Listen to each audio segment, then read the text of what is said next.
ya kan? Nah, tapi tadi kalau sekarang ya, ini kan keadaan sudah mulai berubah.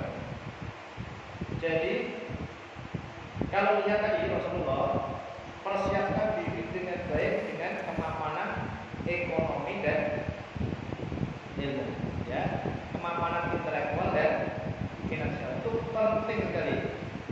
Tapi bukan berarti bahwa saya merasa belum punya banyak sebenarnya. Ya kan begitu juga.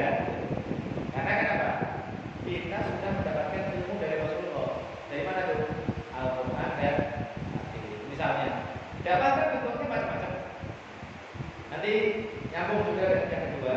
Ada yang ngajari sopir, ada yang ngajari pemikiran, ada yang ngajari membaca Al-Quran. Kira-kira begini, harus ada pembagian yang jelas. Kita ini yakin di mana? Kalau ada yakin bahwa bacaan Al-Quran kita bagus, ngajari baca Al-Quran aja. Itu penting sekali. Karena apa? Jangan dianggap remeh nih baca Al-Quran. Riset saya tadi, sama dengan saya riset kecil-kecilan tadi itu, orang Indonesia ini yang bisa baca Al-Quran cuma 40%. Yang bisa baca Al-Quran dengan benar ada 4% dari 40% tadi. Yang ngerti artinya, oh jauh sekali gitu. Ya. Nah, bagaimana caranya? Bisa milih. Satu, ngajari baca Al-Quran. Itu kan mantap sudah. Khairukum man ta'allama Al-Quran wa 'allama. Tapi level yang rendah ya. Level paling rendah itu kita belajar membaca Al-Quran, mengajarkan bacaannya. Karena kan itu bisa dipahami macam-macam. Belajar Al-Quran itu belajar memahaminya, kemudian menyampaikannya. Cuma tadi itu menyampaikan gagasan Al-Quran ini sangat komplikated gitu. Nah, banyak yang salah tadi itu. Ya, banyak yang salah. Contohnya nih, contoh saya kasih contoh yang semuanya ini ya, semuanya bisa ikut. Di dalam surat Al-Asr disebut innal insana bahasa ini. Innal insana lafi khusr. Kenapa manusia di dalam surat Al-Asr itu dianggap merugi? Siapa yang bisa jawab? Jangan takut. Oh, masih salah ini. Itu saya tanya aja, saya tanya tadi training itu 100% salah.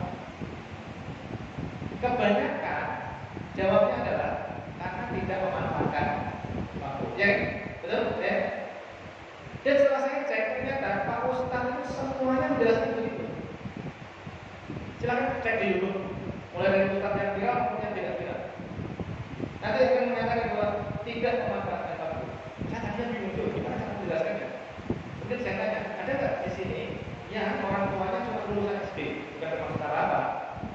Ini soal literasi aja. Sebagian ngajar. Saya tanya kemudian, kalau bapak kalian tahu bahwa kalian kalau di rumah itu cuma tidur di dunia, nggak ngapa-ngapain atau roti, kira-kira gimana ya? Ya dimarahin lah, pasti problem. Dan orang lulusan SD itu tahu bahwa kalau kita tidak memanfaatkan waktu aja, itu perbuatan yang tidak benar. Ngapain harus dibahas Al-Quran? Ya kan? Loh gitu. Jawabannya adalah ada di surat Al-Kahfi ayat 102, 103, 105. Silakan buka. Nah, dari situ silakan dijawab. Jawabannya apa?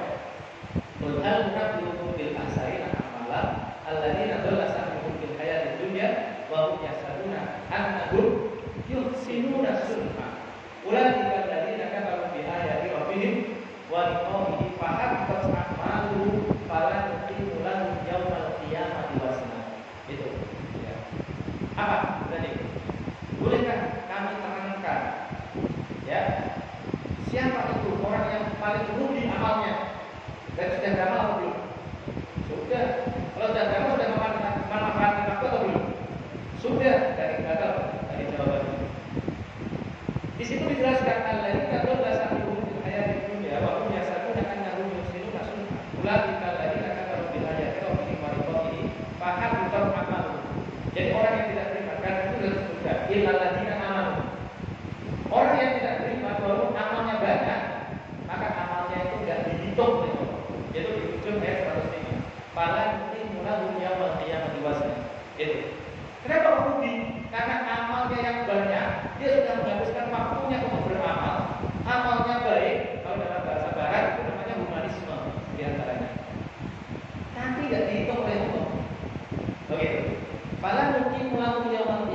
Misalnya ini saya punya timbangan nih, ini timbangan Allah nanti di akhirat. Ini amal saya, taruh di atas ini. Tapi timbangannya nggak dipahamkan, muncul angkanya nggak muncul. Tapi orang di sini karena beriman, mungkin ya imannya nilainya anggap saja 70 lah, dari 0 sampai 100. Amalnya Jumat kemarin 10.000, dinilai oleh Allah kira-kira dikalikan 10.000 kali 70 berapa? 70.000. Tapi Bill Gates yang nyumbang ke Indonesia 451 miliar, anaknya begitu pas banget sebenarnya. Imannya nilainya berapa Bill Gates? 0. Amalnya 451 miliar sama dengan 0. Kenapa nggak ditimbang oleh Allah? Tuh gitu. Jadi sudah beramal, sudah mengoptimalkan waktunya. Begini, ya kan? Nah, bagaimana caranya? Ini harus disiasati agar kita tetap bisa fokus belajar, bisa mencari duit juga, ya. Kemudian apalagi, ya sambil mencari mertua yang nanti akan bisa mendukung, ya mencari istri yang bisa. Ini penting, itu penelitian Stanley ketika itu nomor 4 tuh, faktor pendukung kesuksesan nomor 4. Jadi Nabi Muhammad mendapatkan istri Ibu Khadijah itu sudah pas. Karena itu faktor pendukung kesuksesan nomor 4. Pasangan yang mendukung. Apalagi kalau mertua yang mendukung, pakai mantan lagi, begitu. Ya. Nah, tadi itu caranya gimana? Sekarang mudah sebenarnya, mudah mencek ya pendapat ini benar atau tidak, hadis ini sahih atau tidak. Googling aja. Nah, saya termasuk orang yang berpandangan bahwa orang-orang yang jangan belajar pada Google, kan gitu kan? Sering dengar kan? Menurut saya itu penyesatan. Karena Google itu kan bukan syekhnya, bukan disebut syekh Google kan gitu kan? Padahal di Google itu kan cuma apa? Kampus kan, kira-kira ruang maya, kampus. Di dalamnya ada ruang-ruang lagi, di dalamnya ada dosen-dosen, ada ustaz-ustaz di dalamnya. Tinggal pilih aja, ustaznya siapa di situ, cari, ya. Nah, tapi tadi itu memang ada pemikiran-pemikiran Islam yang setelah apa ini yang masuk namanya era kedelapan Islam. Itu setelahnya inilah yang sering dijadikan sebagai kambing hitam itu era tasawuf. Gitu. Kemudian orang jadi jabariyah, jadi nggak mau mikir, sehingga dikritik oleh siapa? Misalnya Muhammad Iqbal mengatakan bahwa umat Islam ini sudah 500 tahun nggak mikir. Makanya yang dibahas coba perhatikan, yang dibahas apa? Pak Ustaz itu yang dibahas apa? Ini kalau sholat itu dengkul duluan atau tangan duluan, itu semua. Itu kan sesuatu yang masa lalu. Mestinya kalau kita ini rajin baca, nggak perlu nanya sama Pak Ustaz. Udah ada, udah ada semua. Nah, mestinya Pak Ustaz ini, nah ini karena ini mahasiswa kan, ini Pak Rahman saya ini harus mengajak mahasiswa untuk berpikir masa depan. Bagaimana caranya Al-Quran ini kita jadikan sebagai sumber inspirasi dalam itu untuk menghasilkan sains dan teknologi tingkat tinggi. Nah, gitu. Dan itu banyak sekali mestinya di dalam Al-Quran itu. Tapi kan tidak. Yang dibahas apa? Yang dibahas itu diulang-ulang, nggak bisa habis. Bahkan istilah yang saya gunakan sering itu menggaruk yang tidak gatal. Jadi sesuatu yang sebenarnya bukan persoalan itu diulang-ulang, dijadikan sebagai pokok persoalan. Misalnya nanti cek di buku kalau nggak percaya.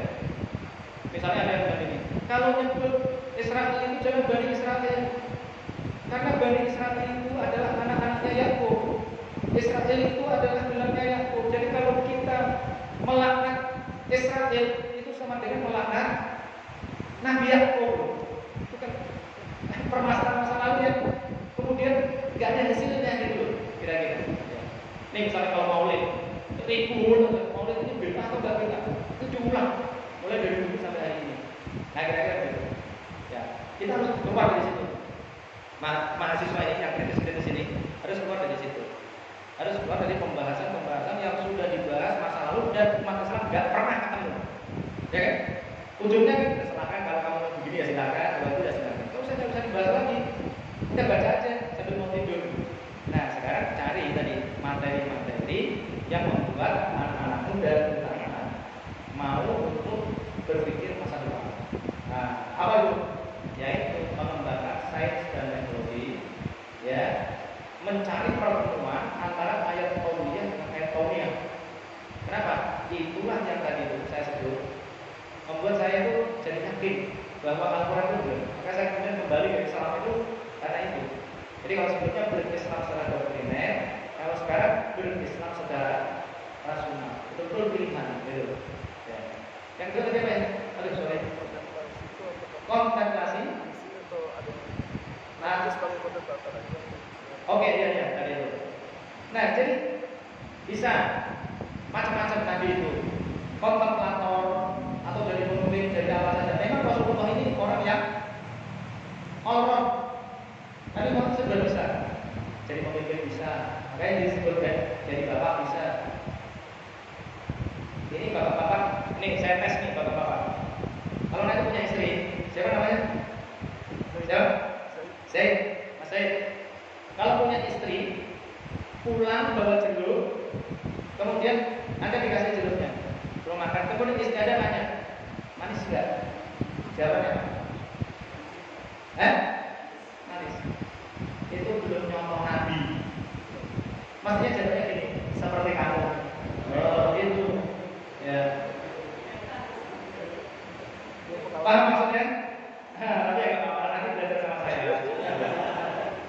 Itu Rasulullah itu begitu. Makanya ketika ketemu Fatimah, Aisyah, ya dari istrinya, Aisyah dibilang apa?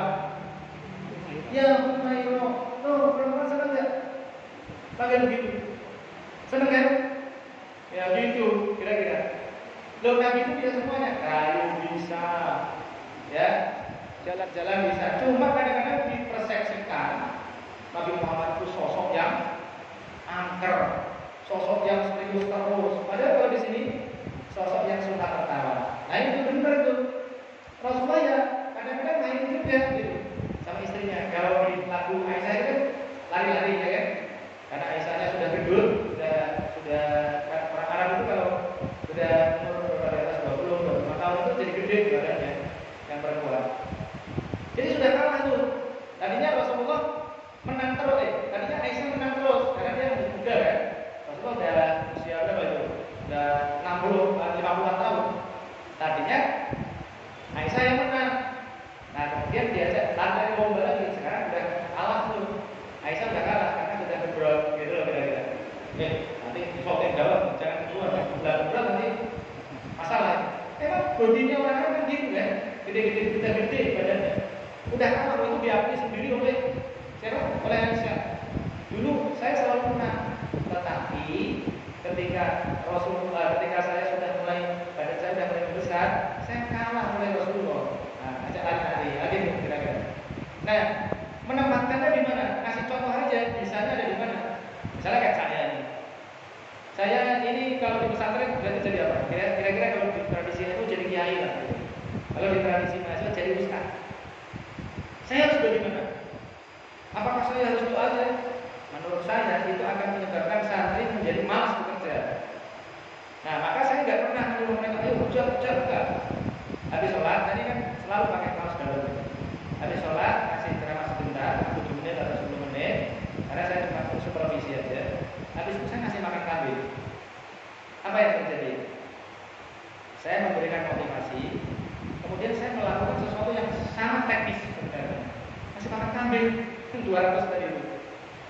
Apa yang dilakukan oleh santri-santri? Karena saya tahu bahwa santri-santri ini sering mencontoh kiainya. Banyak, kalau di tempat saya ya, mungkin nggak di sini. Tempat saya begini, Pak Kiai itu nggak perlu bekerja, duitnya udah banyak. Kenapa duitnya banyak? Ya ada lah, kalau saya ceritakan di sini. Itu bukan karena Allah itu, enggak, itu ada teorinya. Nanti teori sosialnya ada, ya bisa dipahami dengan rasional. Nah itu dicontoh oleh santri itu nggak benar. Maka saya memberikan contoh di mana? Habis sholat, buka baju, motongin dahan-dahan, kasih makan kambing. Santri tahu.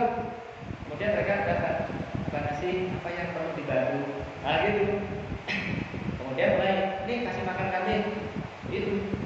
Kemudian lagi, pesantren saya itu, saya mikir bagaimana caranya agar anak-anak yang miskin-miskin ini berpikir kuat bahwa mereka harus bekerja, bahwa saya ini dapat uang bukan dari umat, tapi dapat uang dari bekerja. Ini berantem juga saya sama sama tadi namanya almarhum Mas Arif Budiman. Karena Mas Arif ini orang kota, saya orang desa. Ya. Saya mau naruh kandang sapi di dalam sekolah. Kalau saya ini ada kandang sapinya. Gitu. Kenapa kok begitu? Di tengah-tengah itu dekat toilet. Saya ingin agar para santri melihat bahwa saya punya sapi. Saya punya uang dari saya beternak. Kalau ternak saya sudah punya, tapi tempatnya jauh. Itu kan santri nggak tahu. Dikira nanti saya dapat dari mana? Dari tempat berdoa dan dikira. Nah, saya pindah ke situ. Sampai kemudian mereka berpikir pulang bahwa saya dapat duit itu bukan hanya untuk berdoa, karena rumus dalam Al-Quran itu adalah berdoa dan berusaha. Oke. Nah, kita memposisikan dengan posisi kita masing-masing tadi. Bisa apa? Lakukan aja. Bisa berkontemplasi pada saat itu, kemudian dijalankan. Ya gitu. Nah, apalagi misalnya, ini cara berpikir ya. Saya kaget tuh. Misalnya anak saya hanya umur 3 tahun pada saat itu, anak ketiga saya umur 3 tahun. Biasanya kan melihat ini cara berpikir. Ini harus ubah ini. Anak-anak muda muslim ini harus mengubah cara berpikir.